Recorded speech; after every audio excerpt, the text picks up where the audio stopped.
L'animal le plus fort au monde, c'est la baleine bleue. Et bon, si on accepte certains insectes, si on regarde par rapport au poids du corps, c'est quand même un cétacé qui remporte la palme. Il me semble un dauphin. Enfin bref. Est-ce que ces animaux ont eu besoin de soulever des poids pour ça? La réponse est évidente.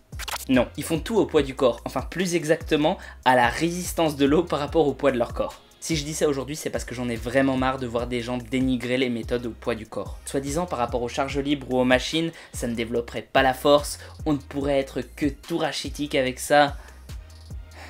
Il ne s'agit en réalité que de savoir comment s'entraîner et se nourrir. On peut augmenter considérablement l'intensité des exercices en les faisant varier. Je le répète probablement depuis le début de cette chaîne, mais ton muscle, il s'en fout bien du poids qui a marqué sur tes haltères.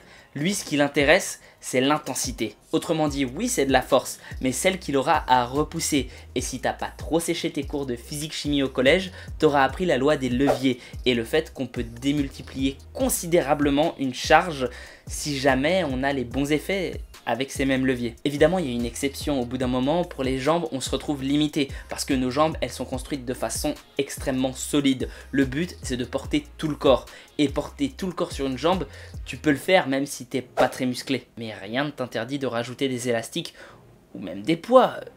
Le but, c'est pas uniquement de faire du poids du corps, c'est de ne pas dénigrer le poids du corps. A l'inverse, au niveau des bras, je te défie de réaliser une traction à un bras.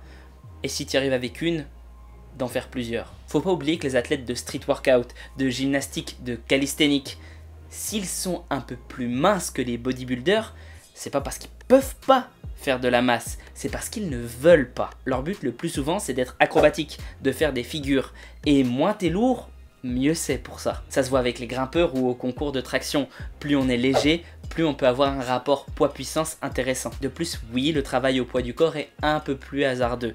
Il se fera principalement aux sensations et il y a un peu moins d'isolation possible. Mais c'est tout de même largement faisable. Je dirais même que c'est très intéressant pour travailler sa polyvalence.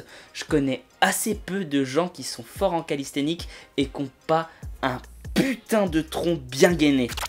Si tu me pardonnes la vulgarité. Mais c'est moins le cas pour les bodybuilders et peut-être que ça éviterait un limbago ou deux. Donc la prochaine fois que tu veux critiquer cette discipline ou bien une autre, ouvre-toi l'esprit avant. Et je t'accuse pas, hein, je te parle à toi, mais je suppose évidemment que si tu suis ma chaîne, t'es plutôt ouvert d'esprit. Sur ce, j'ai un Instagram sur lequel je donne des conseils et ouais, je pointe les deux côtés, comme ça je peux mettre l'image où je veux.